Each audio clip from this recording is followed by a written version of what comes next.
more want to do is hear from people who make you feel good or people who agree with you. Life, we think, would become a bore. It is likely that at some point or another our next guest has said something you didn't agree with, something that made you angry. He is, after all, a writer and a thinker, and we think somewhat of an intellectual street fighter. His latest book is called Dreaming War, Blood for Oil and the Cheney-Bush Junta, and we are pleased again to welcome Gore Vidal to the program. It's nice to see you, sir. Happy to see you, and to note that this is the first TV studio I've been in the last couple of months in which there were not 6 lieutenant colonels in civilian clothes ready to say no. Oh, well, actually, they're coming in now. Hello, Colonel. All right. We actually, I mean, you could almost do an entire interview on the title of the book, but I don't want to do that. Do you really think that it is as simple as a war about oil? Nothing is simple in this life. Ostensibly, yes, it is about oil, and Mr. Brzezinski in 97, I think it was, wrote a little book called The Great Chess Game, in which he outlined the necessity for the United States to take over Eurasia, which is those nice countries that all end in the word "stan," because they are the greatest oil reserves in the world, and that is precisely what we did. Afghanistan is the gateway, as well as where the pipelines are going to go, and now that switching over to Iraq has been puzzling. But the lies being told are sometimes so gratuitous. I mean, Saddam Hussein, I'm willing to say, is the most evil man that ever drew breath, but he had nothing to do with 9/11, but 70% of the American people now think he did because of the word out of Washington. They just keep repeating it. Well, but they don't say he had anything to do with 9/11. Oh, yes, he makes weapons. He gives them to nasty people to use against us and so on. There's no proof of this, and this is why the Europeans are some of them are being so disagreeable about us. I don't see that there's any proof. You know, I'm a veteran of the Second World War, and there are not many of us left, but we're practically unanimous, and God knows we're not alike in our dislike of this war. Let me try this.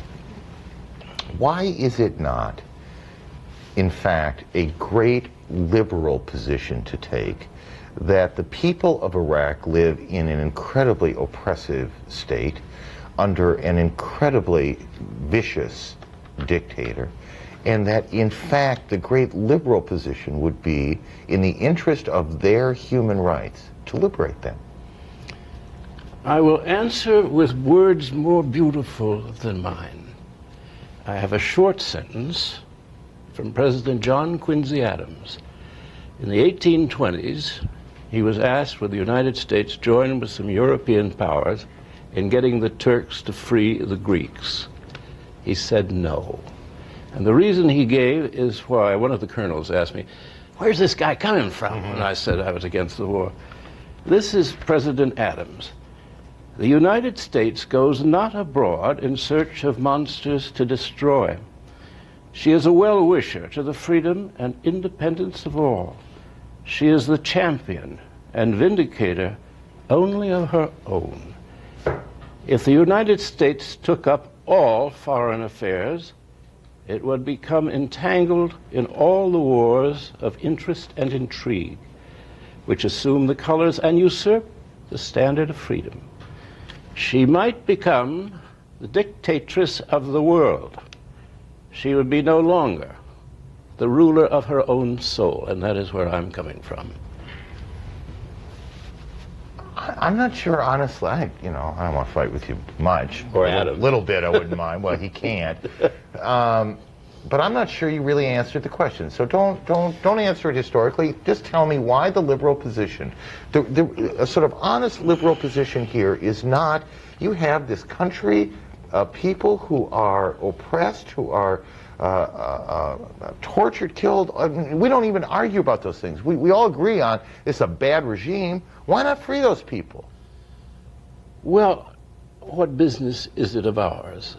We have such a mess here. We're in the midst of a depression. We have 1 million people looking for work, who've stopped looking for work, rather, and are not registered. We're in a terrible state, and we haven't got the money for the war, just to start with that. This is no business of ours, except if we're being sly and for once fighting a war for something, which is, of course, oil. as reserves are being depleted everywhere in the world. Well, that is agreed. I agree with. I mean, if we need the stuff, go out and get it. I mean, we've been famous. All countries have done this. But I don't think it's that imminent, nor do I think it a good idea for us to be as hated as we are. I mean, there are 1 billion Muslims. That seems to me like a lot of people to take on, not to mention the Europeans who think we're out of our heads. Yeah. We don't need a war. 30 seconds, no more, okay? You feel like the war is going to happen, don't you? 24 February, I think I was told by somebody who's always wrong.